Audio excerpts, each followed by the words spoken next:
Friends, జీవితమే శాశ్వతం కానప్పుడు జీవితంలో వచ్చే సమస్యలు మాత్రం ఎలా శాశ్వతం అవుతాయి? అందుకే చిన్న కొటేషన్ చదివాను. The bad news is time flies, but the good news is నాకే ఎందుకు ఇలా జరుగుతుంది, ఏం జీవితం ఇదే అని వాటి వల్ల నీకు ప్రయోజనం ఏమీ లేదు, వాటిని వదిలిపెట్టి. Friends, how are you? Welcome to my channel change your attitude. ఈరోజు మన టాపిక్ నాకే ఎందుకు ఇలా జరుగుతుంది. లేట్ ఎందుకు, టాపిక్ లోకి వెళ్ళిపోదాం. When there is gratitude there will never be a lack of everything in life. నిన్ను సృష్టించిన సృష్టికర్తకి కృతజ్ఞత కలిగి ఉంటే జీవితంలో నీకు ఏ లోటు ఉండదు.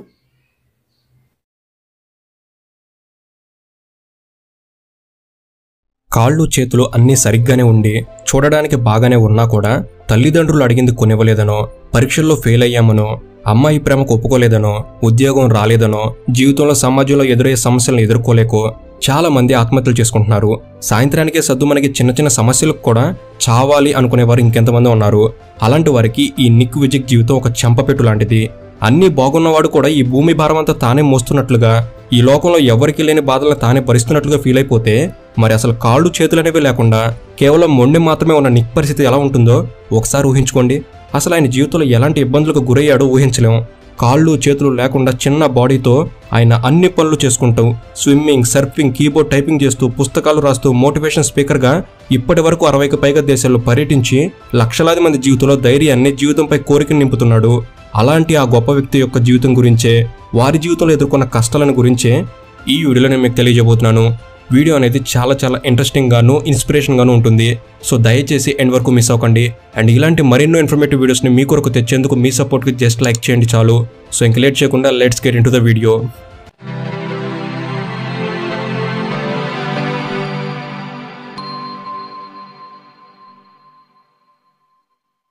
అది 1982వ సంవత్సరం ఆస్ట్రేలియాలోని మెల్బోర్న్స్లో దుసంక బోరిస్లావ్ అనే ఇద్దరు దంపతులకు డిసెంబర్ 4న ఒక బిడ్డ జన్మించాడు.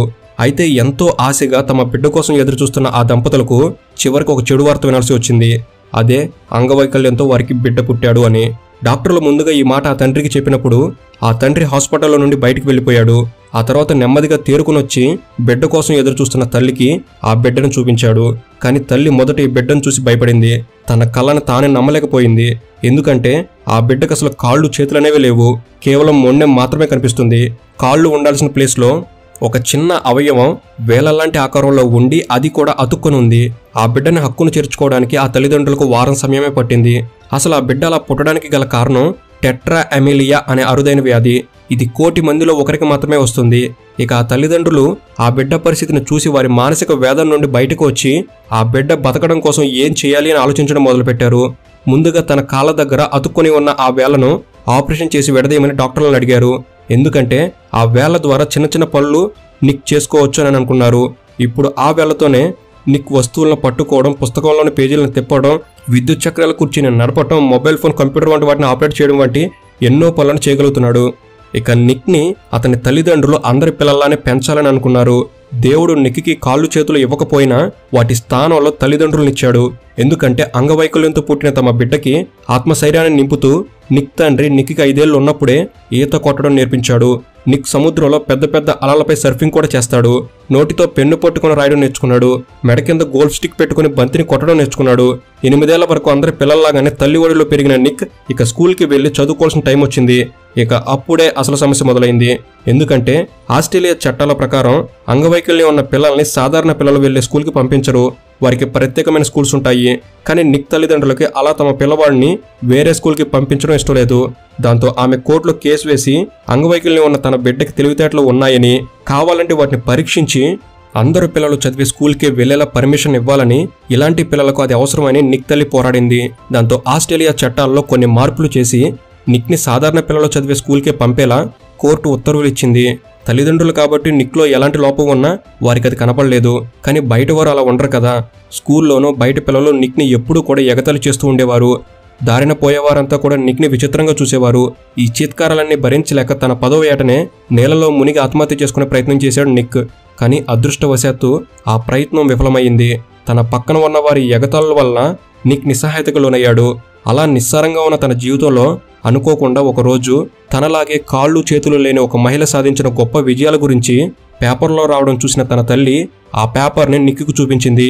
ఈమెలాగానే నువ్వు కూడా జీవితంలో ఏదో ఒకటి సాధించి ఇంకొంతమందికి ఇన్స్పిరేషన్గా నిలవాలి అని చెప్పింది. ఆ న్యూస్ని చూసి నిక్ తనలో పాజిటివిటీని పెంచుకున్నాడు. తనకి లేని దాని గురించి ఆలోచించడం పక్కన పెట్టేశాడు. ఉన్న దానిని ఎలా ఉపయోగించుకోవాలి, తన సొంతంగా తను ఏం చేయగలను, ఎలా ఎదగాలి అనే ఆలోచనలో పడ్డాడు. జీవితంతో ప్రతి క్షణం పోరాడుతూ తన తోటి వాళ్ళలాగానే తాను కూడా 21 ఏళ్లకి గ్రిఫిత్ విశ్వవిద్యాలయం నుండి అకౌంటెన్సీ ఫైనాన్షియల్ ప్లానింగ్లో గ్రాడ్యుయేషన్ డిగ్రీని పొందాడు. అంతేకాదు నిక్ ది బటర్ఫ్లై సర్కస్ అనే షార్ట్ ఫిల్మ్లో నటించాడు. 2010 మెథడ్ ఫెస్ట్ ఇండిపెండెంట్ ఫిల్మ్ ఫెస్టివల్లో అతని నటనకు గాను షార్ట్ ఫిల్మ్లో ఉత్తమ నటుడిగా అవార్డు పొందాడు. ఆయన అందరిలాగా కాదు, మామూలు వాళ్ళకంటే కూడా ఫాస్ట్గా అంటే నిమిషానికి 43 పదాలను టైపింగ్ చేయగలడు. ఇది మామూలు వాళ్ళకి కూడా అంత ఈజీ కాదు. అలాంటిది తనకు ఉన్న చిన్న అవయవంతోనే ఎంతో కష్టపడి నేర్చుకున్నాడు. నిక్ ప్రతి నిమిషం కూడా పోరాడుతూనే వచ్చాడు. తాను నేర్చుకోవాలి అనుకున్నది ఎంత కష్టమైనా సరే పట్టుదల విడవకుండా నేర్చుకుంటాడు. ఇలా తాను పొందిన స్ఫూర్తిని ఇతరుల్లో నింపాలనుకున్నాడు. ఆయన తన మొదటి ప్రసంగాన్ని 6 ముందు ఇచ్చాడు. ఆ తర్వాత ఇప్పుడైతే లక్షల్లోకి వెళ్ళింది. అతను జీవితంలో నిరాశకు లోనవుతున్న వారిని, పిల్లల్ని తన స్పీచ్లతో మోటివేట్ చేస్తుంటాడు. ఇక 9 మార్చి 2002న అతను కాలిఫోర్నియాకు వెళ్లి అక్కడే స్థిరపడ్డాడు. ఇక 2008లో డల్లాస్ సమీపంలోని టెక్సాస్లోని మెక్నేలో నిక్ ఒక మోటివేషనల్ స్పీచ్ ఇచ్చాడు. అతని స్పీచ్ను విన్న కన్నే మియాహారా అతన్ని కలిసి తన స్పీచ్కి ఎంతో ఇన్స్పైర్ అయ్యని చెప్పి అతనంటే ఇష్టమని చెప్పింది. ఇక ఆ తర్వాత వారు ఫిబ్రవరి 12, 2012న వివాహం చేసుకున్నారు. ప్రస్తుతం ఈ జంటకు గాను 2 అమ్మాయిలు 2 అబ్బాయిలు ఉన్నారు. నిక్ కేవలం తన స్పీచ్లతోనే కాదు, తన పుస్తకాలతో కూడా ఇతరుల జీవితంలో ఆశలను చిగురింపజేస్తున్నాడు. నిక్ మొదట life without limits inspiration for a ridiculously good life అనే బుక్ని రాశాడు. ఈ బుక్ ఇప్పటికీ 32 భాషల్లో అనువదించబడింది. అంతేకాదు లైఫ్ వితౌట్ లిమ్స్ అనే స్వచ్ఛంద సంస్థను స్థాపించి ఎంతో మందికి ఉచితంగా సహాయం చేస్తున్నాడు. ఇప్పటి వరకు నిక్ 60కి పైగా దేశాల్లో తిరిగి లక్షల మందికి తన స్పీచ్లతో మోటివేషన్ ఇచ్చాడు. ప్రజలలో స్ఫూర్తిని నింపడానికి ఆయన ఏవేవో కథలు చెప్పక్కర్లేదు. జీవితంలో ఆయన చేసిన పోరాటం గురించి చెప్పినా చాలు. ఎందుకంటే ఆయన జీవితమే ఒక ఇన్స్పిరేషన్. మామూలుగా అయితే ఎవరికైనా తీరని కష్టం వస్తే వాళ్ళు దేవుడి మీద నమ్మకాన్ని కోల్పోతారు. కానీ నిక్ అలా కాదు. ఆ దేవుణ్ణి అతను మనస్ఫూర్తిగా నమ్ముతాడు. మనం పనికిరాని వారం అనుకోవడం ఒక పెద్ద అబద్ధం అంటాడు నిక్. జీవితంలో ఏం చేయలేమో అన్న విషయం మీద దృష్టి పెడితే ఉపయోగం లేదు. ఏం చేయగలమో అన్న ఆలోచన మొదలైతే చాలా సాధించగలం అన్నది అతని సూత్రం. మిమ్మల్ని మీరు ప్రేమించిన రోజున ఏదైనా సాధ్యమవుతుంది. పడిన ప్రతిసారి లేచి నిలబడగలిగితే విజయం దక్కి తీరుతుంది అన్నది అతని నమ్మకం. ఆ నమ్మకమే అతన్ని ముందుకు నడిపిస్తుంది. లక్షలాది మందిలో కొత్త ఆశలు నింపుతుంది. నిక్ జీవితం గురించి మన టెక్స్ట్ బుక్స్లో కూడా ఒక పాఠం ఉంది. కాళ్ళు చేతులు లేనివారు కాదు అంగవైకులు, ఆశ ధైర్యం లేని వారే నిజమైన అంగవైకల్యం కలవారు అంటాడు నిక్. ఒకప్పుడు బ్రతకలేక 10 ఏళ్ల వయసులో ఆత్మహత్య చేసుకోవాలి అనుకున్న నిక్ ఇప్పుడు తన జీవితంపై, తన అంగవైకల్యంపై పట్టు సాధించి ముందుకు వెళుతూ ఎంతో మందికి స్ఫూర్తిదాయకంగా నిలబడుతున్నాడు. మీకు సమస్యలున్నాయి, నాకు సమస్యలున్నాయి. నాకు కాళ్ళు చేతులు లేవు కాబట్టి మీకంటే నాకు ఇంకాస్త ఎక్కువ సమస్యలే ఉన్నాయి. అయినా కూడా నేను పడుతూ లేస్తూ నేను సాధించాలి అనుకున్న పనులని సాధిస్తూ ముందుకు సాగుతున్నా. నాలాంటి వారితో పోల్చుకుంటే అన్ని బాగా ఉన్నవారు ఇంకెన్ని సాధించగలరు అంటూ నిక్ ప్రజల్లో ధైర్యాన్ని నింపుతుంటారు. ఎప్పుడైనా ఏ రోజైనా ఏ విషయంలో అయినా మీకు నిరాశ ఎదురైనప్పుడు నిక్ గురించి చదవండి, అతని వీడియోలు చూడండి. మీ జీవితంలో ఉన్న నిరాశ దూరమై జీవితం పట్ల ఆశ కలుగుతుంది. భవిష్యత్తుపై భరోసా ఏర్పడుతుంది. నిక్ సాధించగా నేనెందుకు సాధించలేను అనిపిస్తుంది. అలా అనిపించాలని నిక్ కూడా కోరుకుంటున్నారు. చూసారా, నిక్ తన జీవితంలో ఫెయిల్యూర్ ఎదురైనప్పుడు ఎలా ఆలోచించారో. మరి మనం మన జీవితంలో ఫెయిల్యూర్స్ ఎదురైనప్పుడు ఎలా ఆలోచిస్తున్నాం? ఇలాగే ఆలోచిస్తున్నామా? మన ఆలోచనలు ఎలా ఉన్నాయో తెలుసా? I am a failure, so don't try to tell me there's so much potential inside me, because at the end of the day I will never find a job. I need more experience. I have been out of work too long, and don't try to convince me that there is real value inside of me, because deep down I know I am useless and unemployable, and nothing you say will make me believe I will make it in this world. చూసారా, ఈ మాటలు నేను దేనికి పనికిరాను అనే విధంగా ఉన్నాయి. కానీ మనం ఆలోచన చేసినట్లయితే కింద నుంచి మరొక్కసారి పైకి చదువుదాం friends. I will make it in this world and nothing you say will make me believe I am useless and unemployable, because deep down I know there is a real value inside of me, and don't try to convince me that I have been out of work too long. I need more experience. I will never find a job because at the end of the day, there's so much potential inside me. So don't try to tell me I am a failure. చూసారా, పాజిటివ్గా ఆలోచిస్తే ఎలా ఉంటుందో. ఏం జీవితం ఇది, నాకే ఎందుకు ఇలా జరుగుతుంది అని ఆలోచించేదానికన్నా నా జీవితానికి ఏం తక్కువైంది అని సంతోషంగా బ్రతికి చూడండి. జీవితం ఎంత బాగుంటుందో. మనకన్నా కొన్ని వేల మంది బాగుండి ఉండవచ్చు, కానీ కొన్ని కోట్ల మంది కన్నా మనం బాగున్నామన్న సంగతి మర్చిపోకండి. నీ గమ్యం చేరకుండా నిన్ను వెనక్కి లాగేవి, నిన్ను ముందుకు వెళ్లకుండా అధైర్యపరిచేవి నీలో ఉన్న నీ ఆలోచనలే, నీ పట్ల నీకున్న అనుమానమే. వాటి వల్ల నీకు ఏ ప్రయోజనమూ లేదు. వాటిని విడిచిపెట్టు. నిజమేనండి, అన్నీ ఉన్నా కూడా మనకి ఇంకా ఏదో లేదని బాధపడుతూ ఉంటాం. అదే మన దౌర్భాగ్యం.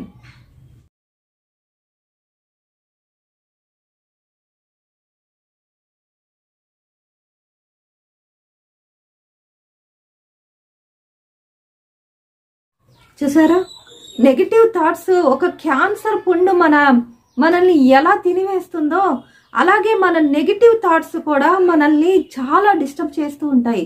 అందుకే ఈ నెగిటివ్ ప్యాటర్న్ విషయంలో, నెగిటివ్ థాట్స్ విషయంలో మనం చాలా జాగ్రత్తగా ఉండాలి. ఒక యజమాని ఒక కావడికి 2 కుండలను 2 వైపులా వేలాడదీసి ఎక్కడి నుంచో చాలా దూరం నుంచి అవసరమైన నీటిని మోసుకెళ్తూ ఉండేవాడు. ఇలా కొద్ది రోజులు జరిగిన తర్వాత అందులో ఒక కుండకు, ఆ 2 కుండల్లో ఒక కుండకు చిన్న రంధ్రం పడింది. చిన్న రంధ్రం పడి ఆ నీరు కారిపోసాగింది. అయితే ఆ యజమాని ఈ విషయం పెద్దగా పట్టించుకోలేదు.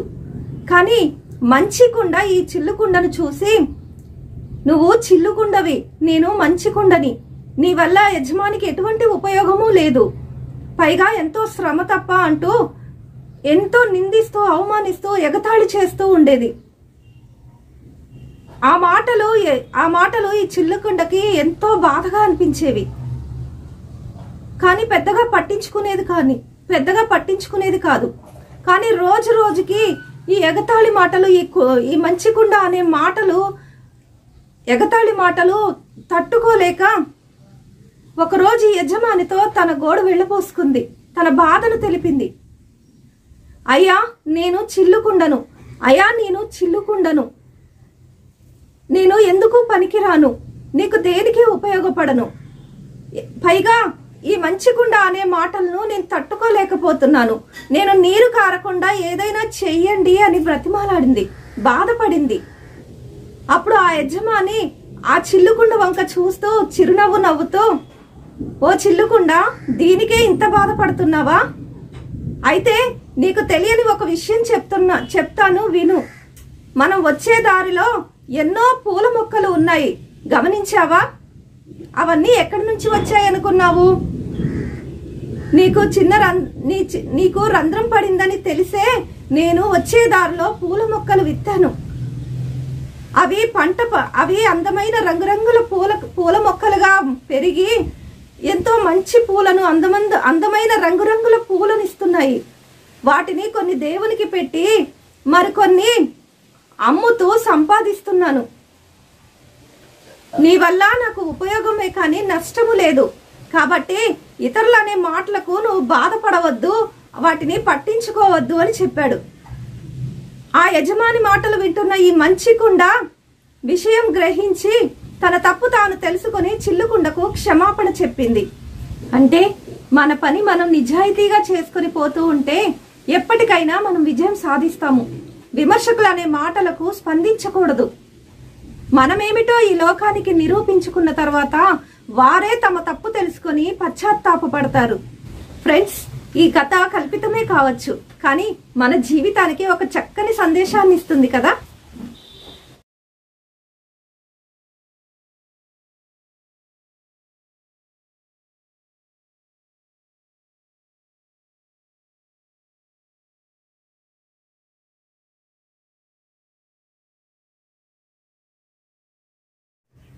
తుఫాను విసిరినప్పుడు చెట్లు మొక్కలు శ్రమ ఎదుర్కొనుట నిజమే, కానీ ఆ బలమైన గాలిని బట్టి చెట్టు ఎంతగా కదల్చబడుతున్నదో అంత లోతుగా దాని వేరు పాతుకుపోతున్నదని మీకు తెలుసా? చూసారా, మన జీవితాన్ని ఎప్పుడూ పక్కవారితో పోల్చుకోవద్దు. ఎందుకంటే సూర్యచంద్రులు ఇద్దరూ లోకానికి వెలుగునిచ్చేవారే. ఎవరు వీరిలో ఎవరు గొప్ప అంటే మన దగ్గర సమాధానం ఉండదు. ఎవరి సమయంలో వారే గొప్ప. మనం కూడా అంతే, దేనికైనా సమయం రావాలి. ఫ్రెండ్స్, నేను ఒక చిన్న కొటేషన్ చదివాను. The bad news is time flies, the good news is you are the pilot.